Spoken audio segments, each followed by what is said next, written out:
മേത്തല സൗഹൃദവേദി ഒരുക്കിയ ഈ ദിമ്പത്തിലേക്ക് സ്വാഗതം.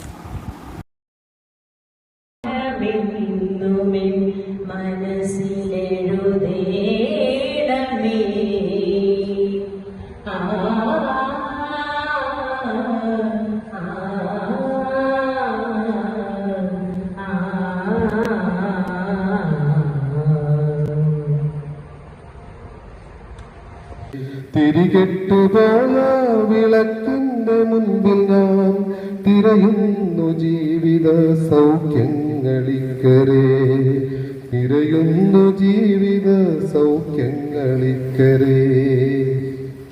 ഉരുകുന്നു മറുവിന്റെ നെഞ്ചിലെ അഗ്നിയിൽ, ഉള്ളിലെ കനവുമെന്നായുരാരോഗ്യവും.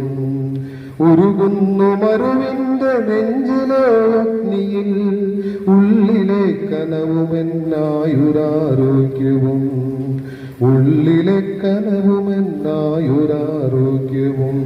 പരിസ്ഥിതി പ്രവർത്തകനായ ധർമ്മജൻ ചേട്ടനെ ആദരിക്കുകയാണ്. ഇദ്ദേഹം 2-3 പുസ്തകങ്ങളുടെ ഗ്രന്ഥകർത്താവ് കൂടിയാണ്.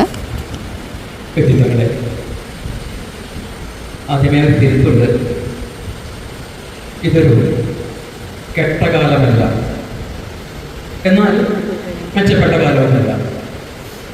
ഇവിടെ കൂടിയിരിക്കുന്ന നമ്മളെല്ലാവരും തന്നെ ഈ കെട്ടകാലത്തിലേക്ക് വരാതിരിക്കുവാൻ വേണ്ടിയിട്ടുള്ള പോരാളികളാണ്, അല്ലേ? പിന്നെ ഇവിടെ വരേണ്ട കാര്യമില്ലല്ലോ, എല്ലാവരും പോരാളികളാണ്. പോരാളികൾ എന്താ ചെയ്യുന്നത്? കെട്ടകാലത്തിലേക്കുള്ള ഈ പോക്കിനെ തടഞ്ഞു നിർത്താൻ അസാന്ദ്ര പരിശ്രമം നടത്തുന്ന പോരാളികളാണ് നാം എല്ലാവരും തന്നെ. ഈ ഒരു അനുമോദനം യഥാർത്ഥത്തിൽ എനിക്ക് അർഹതയാണോ എന്ന് ചോദിച്ചാൽ അത് നിങ്ങളാണ് തീരുമാനിക്കേണ്ടത്. എന്നെ സംബന്ധിച്ചോളം ഞാനൊന്നും ചെയ്തിട്ടില്ല. ഞാൻ ചെയ്തിട്ടുള്ളത് എൻ്റെ സന്തോഷത്തിനും സമാധാനത്തിനും സുഖത്തിനും വേണ്ടിയാണ്. ഈ സൗഹൃദവേദിയുടെ ചുക്കാൻ പിടിക്കുന്നത് ASCയുടെ പ്രസിഡന്റ് നജീബ് സാഹിബും സെക്രട്ടറി മുജീബുമാണ്. ഇപ്പോൾ സംസാരിച്ചു കൊണ്ടിരിക്കുന്നത് ചേരമാൻ ജുമാ മസ്ജിദിൻ്റെ പ്രസിഡന്റ് റഫീഖ് സാഹിബാണ്.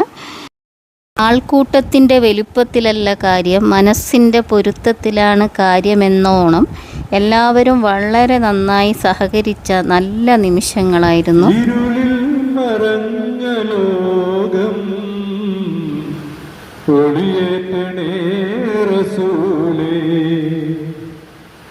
കനിയേണം യാ റസൂലേ, കനിവോടെ ഞങ്ങൾക്കെന്നും മനതാരിലോർമ്മ നിൽക്കാം. മനം നീറിപ്പാടിടുന്നു കനിയേണം യാ റസൂലേ. ഞാൻ കണ്ടുവരുന്നത് നന്മകൾ ലെവലേഷൻ എങ്കിലും ഇല്ലാത്ത ഒരു വ്യക്തിയും ഈ ഭൂമുഖത്തില്ല, തിന്മകളില്ലാത്ത ഒരു വ്യക്തിയുമില്ല. എല്ലാം അതിൻ്റെ ഏറ്റക്കുറച്ചിലുണ്ടാകും, അത്രയേ ഉള്ളൂ. നാം നന്മയെ മാത്രം കാണുകയോ തിന്മയെ മാത്രം കാണുകയോ ചെയ്യുമ്പോഴായിരിക്കും നമുക്ക് ഈ വൈരുദ്ധ്യം തോന്നുക. ആരും മോശക്കാരല്ല, സഹായിക്കാൻ മനോഭാവമുള്ള ധാരാളം പേരുണ്ട്. അനവധി പേരുടെ സഹായ സഹകരണങ്ങൾ ഇന്നും എനിക്ക് ലഭിക്കുന്നുണ്ട്. അത് ജാതി മതമൊന്നും ഉണ്ടായിട്ടൊന്നുമല്ല. അകത്തുള്ളവർ സൗഹൃദം പങ്കിട്ടുകൊണ്ടിരിക്കെ പുറത്ത് മഴയും സൗഹൃദം ആഘോഷിക്കുന്നുണ്ടായിരുന്നു. അപ്പോഴായിരുന്നു നമുക്ക് ഈ ഗസലും കൂടി കിട്ടിയത്. ആലപിക്കുന്നത് കരീം സാഹിബാണ്.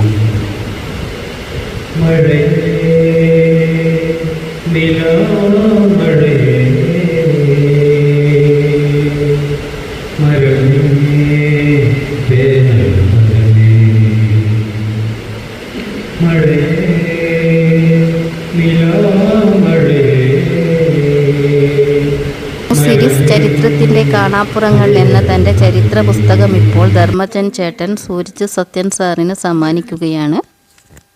കൂടെ പ്രണയ പരിണായം എന്ന എൻ്റെ കാവ്യപുസ്തകവും സൂരജ് സത്യൻ സാറിന് സമ്മാനിച്ചു. അന്ന് അദ്ദേഹം എൻ്റെ പുസ്തകത്തിൻ്റെ പ്രകാശന ചടങ്ങിലുണ്ടായിരുന്നു. ജ്വലജലതി തരംഗ എന്ന പുസ്തകം ചേരമാൻ പ്രസിഡന്റ് റഫീഖ് സാഹിബിന് നജീബ് സാഹിബ് നൽകി. അതുപോലെ അക്ഷരമാലയുടെ ആനന്ദ നടനം എന്ന എൻ്റെ പുസ്തകം മൂത്തുകുന്നം അമ്പലം മേൽശാന്തി ഉണ്ണികൃഷ്ണൻ സാറിന് അനസ് മൗലവിയും സമ്മാനിച്ചു. നഷ്ടപ്പെട്ടു പോവുകയും വലത് കൈയിലെ അവരുടെ പ്രതിരോധത്തിന്റെ ആ കാഞ്ചിയിലെ അതിനകത്തുള്ള വെടിയുണ്ടകൾ തീർന്നു പോവുകയും ചെയ്യുന്ന മനുഷ്യരുടെ ദൈന്യതയെ കുറിച്ച് പാടുമ്പോൾ നമുക്ക് അവരോടൊപ്പം നിൽക്കുകയല്ലാതെ മറ്റെന്താണ് ചെയ്യാനുള്ളത്? അപ്പൊ അതുകൊണ്ട് നമ്മളെ സംബന്ധിച്ചിടത്തോളം ഇവിടെ പ്രശ്നങ്ങളും പ്രതിസന്ധികളുമുണ്ട്. പക്ഷെ നമ്മളെ സംബന്ധിച്ചിടത്തോളം നമ്മൾ ഒന്നിച്ചു നിന്നു കഴിഞ്ഞാൽ ഇവിടെ പലതും സംഭവിക്കാനുണ്ട്. നമ്മുടെ ഒത്തൊരുമയാണ്. നമ്മുടെ ഈ രാജ്യത്തിന് വേണ്ടി നമ്മൾ ഒത്തൊരുമിച്ച് നിന്നപ്പോൾ അബ്ദുറഹ്മാൻ സാഹിബ് ഈ രാജ്യത്തിന് വേണ്ടി ഒരുമിച്ച് നിന്നു. അദ്ദേഹം നിന്നപ്പോൾ അദ്ദേഹത്തോടൊപ്പം നിന്നത് ഈ രാജ്യത്തിലെ തന്നെ, ഈ കേരളത്തിലെ തന്നെ മഹാന്മാരായ കവികളൊക്കെയാണ്. അദ്ദേഹത്തെ കുറിച്ച് ഇടശ്ശേരി അദ്ദേഹത്തിന്റെ മരണത്തിൽ വിലപിച്ചിട്ടുണ്ട്. എന്ന് പറഞ്ഞാൽ ധാരാളം അയ്യപ്പ പണിക്കർ അദ്ദേഹത്തെ കുറിച്ച് ധാരാളം പറഞ്ഞിട്ടുണ്ട്. എന്ന് പറഞ്ഞാൽ ഈ അബ്ദുറഹ്മാൻ സാഹിബിന്റെ മതം നോക്കിയല്ല ഇവിടെയുള്ള കവികൾ, ഇവിടെയുള്ള സാഹിത്യകാരന്മാർ അദ്ദേഹത്തോടൊപ്പം നിന്നത്. അതുപോലെ തന്നെ ഈ കേരളത്തിൽ തന്നെ എഴുതപ്പെട്ട ആദ്യത്തെ ഒരു അധിനിവേശ വിരുദ്ധ ചരിത്രം എന്ന് പറയുന്നത് സൈനുദ്ദീൻ മഖ്ദൂമിന്റെ ചരിത്രമാണ്.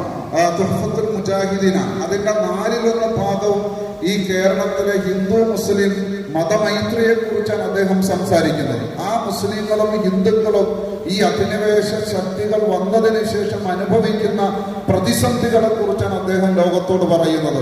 അങ്ങനെയാണ് നമുക്ക് സാമൂതിരിയെ ഒരു വശത്ത് കാണുമ്പോൾ അദ്ദേഹത്തെ സപ്പോർട്ട് ചെയ്യുന്ന കുഞ്ഞാലിമരക്കാരെ നമുക്ക് കാണാം. നാട്ടച്ഛനെ കുറിച്ച് പറയുമ്പോൾ മറുവശത്ത് നമുക്ക് കുഞ്ഞാലിമരക്കാരെ നമുക്ക് കാണാൻ സാധിക്കും. അപ്പൊ ഇങ്ങനെ നമ്മുടേതെന്ന് പറയുന്നത് ഒരു പാരസ്പര്യത്തിന്റെ ഒരു ലോകമാണ്. ഈ പാരസ്പര്യത്തിന്റെ ലോകത്ത് വന്നിട്ട് ജിഹാദ്, ലവ് ജിഹാദ്, പുഞ്ചിരിക്കുന്നത് ജിഹാദാണ്, കൈകൊടുക്കുന്നത് ജിഹാദാണ്, ക്യാമ്പസിലിരുന്ന് പരസ്പരം വർത്തമാനം പറയുന്നത് ജിഹാദാണ്, വീട് വെക്കുന്നത് ജിഹാദാണ്, പത്രപ്രവർത്തനം നടത്തുന്ന ജിഹാദാണ്. നമ്മളൊന്ന് ആലോചിച്ച് നോക്കൂ.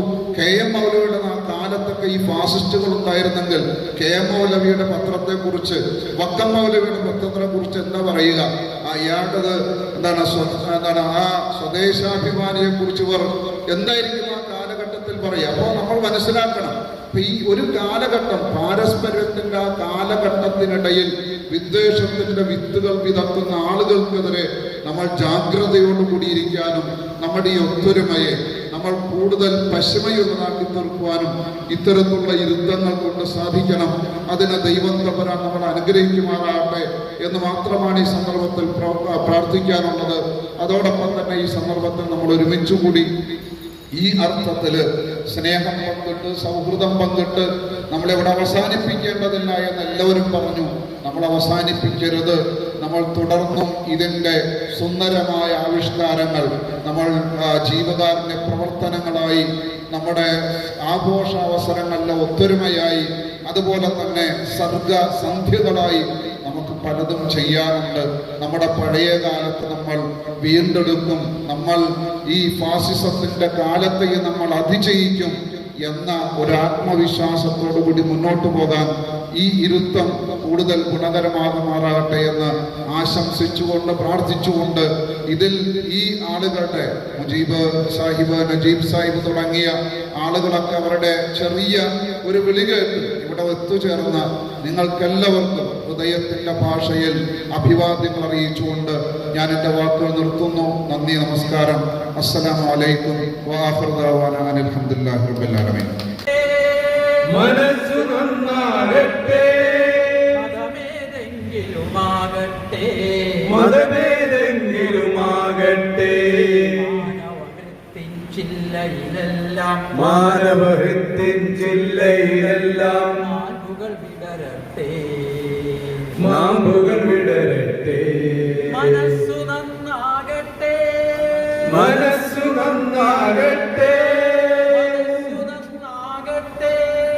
മനസ്സു നന്നാകട്ടെ, മനസ്സു നന്നാകട്ടെ, മനസ്സു നന്നാകട്ടെ. Thanks for watching.